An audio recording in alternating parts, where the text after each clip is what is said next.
Good morning everyone. আশা করি সবাই ভালো আছেন, আমিও ভালো আছি। পরম করুণাময় ঈশ্বরের কৃপাতে, আপনাদের আশীর্বাদ, দোয়া, ভালোবাসাতে। কালকে মিস্টার অ্যাশের আপডেট থেকে যে কি পয়েন্টগুলো আমরা পেয়েছি তার মধ্যে 3টি গুরুত্বপূর্ণ পয়েন্ট হচ্ছে কেন 60 জনকে সিলেক্ট করা হলো, 60 জন কেন, ফার্স্ট ওয়েভ কি, সেকেন্ড ওয়েভ কি, তার পরবর্তী ধাপ কি, কোড অফ কন্ডাক্ট কি। কালকের ভিডিওতে আপনারা সম্পূর্ণরূপে মিস্টার অ্যাশের তথ্যগুলো আমার থেকে পেয়েছেন। তারপরেও অনেকে প্রশ্ন করছেন এবং কালকে রেড স্যারের লাইভ প্রোগ্রামেও ছিলাম, সেখান থেকে যাচাই করলাম উনি কি বলতে চেয়েছেন। তো চলুন, এই 3টে পয়েন্ট আমাদের ক্লিয়ার হওয়া উচিত এই বর্তমান পরিস্থিতিতে। তো ফার্স্ট ধাপে অর্থাৎ ফার্স্ট ওয়েভে 60 জন কীভাবে সিলেক্ট করা হলো, আমরা যে অগ্রাধিকার ভিত্তিক ফর্ম সাবমিট করেছিলাম তার সংখ্যা ছিল 6 লক্ষ। তো টোটাল 6 লক্ষ ফর্ম সাবমিট হয়েছে। তার মধ্যে কোম্পানি প্রথম ডিসিশন নিয়েছিলেন যে 2000 জনকে সিলেক্ট করবেন। তারপরে কোম্পানি ডিসিশন নিয়েছেন 1000 জনকে সিলেক্ট করবেন, কিন্তু সেই সংখ্যা সর্বশেষ দাঁড়িয়েছে মাত্র 60 জনে। মিস্টার অ্যাশ এখনও অবধি সংখ্যাটি 60 জনই বলেছেন এবং এই প্রথম 60 জনই হবে ফাউন্ডেশনাল লিডার্স। তাদের নির্বাচন হয়েছে মান, মনোভাব, শৃঙ্খলা ও ইতিবাচকতা অনুযায়ী। মিস্টার অ্যাশ এখানে বলেছেন যে তিনি সংখ্যা নির্ধারণ করছেন না, তিনি গুণগত মান নির্ধারণ করছেন, কোয়ালিটি নির্ধারণ করছে, তিনি কোয়ান্টিটি নির্ধারণ করছেন না।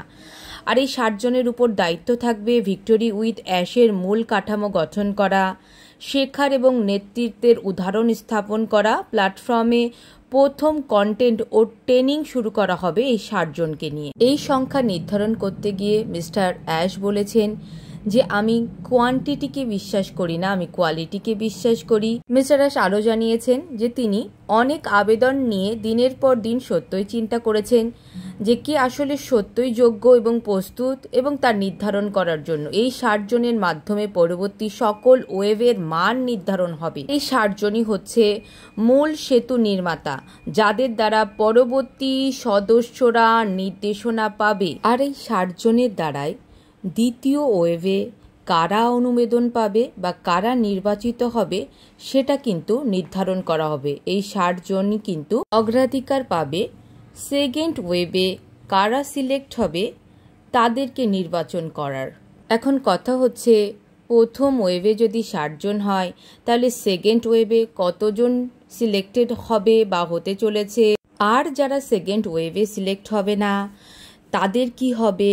তো সেখানে মিস্টার অ্যাশ বলেছেন যে পর্যায়ক্রমে তাদের ইনস্ট্রাকশনও আসবে, তবে কেউ বাদ যাবে না। তবে আমাদের এখনকার দৃষ্টি হওয়া উচিত যে ফার্স্ট সিলেকশন এবং সেকেন্ড সিলেকশনের উপরে, অর্থাৎ দ্বিতীয় ওয়েভে সিলেক্ট হওয়ার জন্য অবশ্যই আমাদের কোম্পানির কোড অফ কন্ডাক্ট অর্থাৎ সদস্য পদ ও নীতিমালা এগুলোকে অনুসরণ করা। মিস্টার অ্যাশ খুব স্পষ্টভাবে বলেছেন, খুব সহজ, স্পষ্ট ও সরল নীতি তৈরি করা হয়েছে।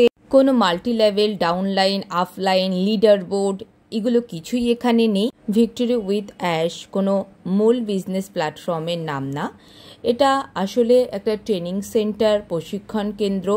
মিস্টার অ্যাশ জানিয়েছেন যে ভিক্টোরি উইথ অ্যাশ এই প্ল্যাটফর্মটি 100% রেডি, যেখানে সহযোগিতামূলক পরিবেশ গঠন করতে চাইছেন মিস্টার অ্যাশ। মিস্টার অ্যাশ এখানে খুব জোরালোভাবে জানিয়েছেন যারা মিথ্যে প্রচার, ভুল আচরণ করবেন তাদেরকে কিন্তু অবশ্যই এখান থেকে বাদ দিয়ে দেওয়া হবে কোনো রকম সতর্কতা ছাড়াই। তো সবাইকে সতর্ক করে দিতে চাই, ভিক্টোরি উইথ অ্যাশ কোনো বিজনেস প্ল্যাটফর্মের নাম না। তো এটা একটা ট্রেনিং সেন্টার, প্রশিক্ষণ কেন্দ্র, যেখানে আমাদের মূল ব্যবসায়ের জন্য তৈরি করানো হবে। আমাদের মূল ব্যবসা কি, সেখানে কি ধরনের বিজনেস স্ট্রাকচার থাকবে, সেখানে আমরা কি পজিশনে থাকতে চলেছি, সেখানকার প্রোডাক্ট কি, সেখানে কিভাবে আমাদের ইনকাম আসবে, এগুলো নিয়ে কিন্তু কোম্পানি থেকে কোনো ইনফরমেশন আসেনি। তবুও অনেক ওয়েবিনারে আলোচনা হয় 90 দিন পর আপনার কাছে এত টাকা আসতে চলেছে, কোম্পানির এই প্রোডাক্ট আসতে চলেছে, এখান থেকে আমরা এত ইনকাম করব। এই ধরনের ভুল বা মিথ্যে প্রচার যারা করেন তাদেরকেও সাবধান করে দিচ্ছি এবং যারা শোনেন তাদেরকেও সাবধান করছি।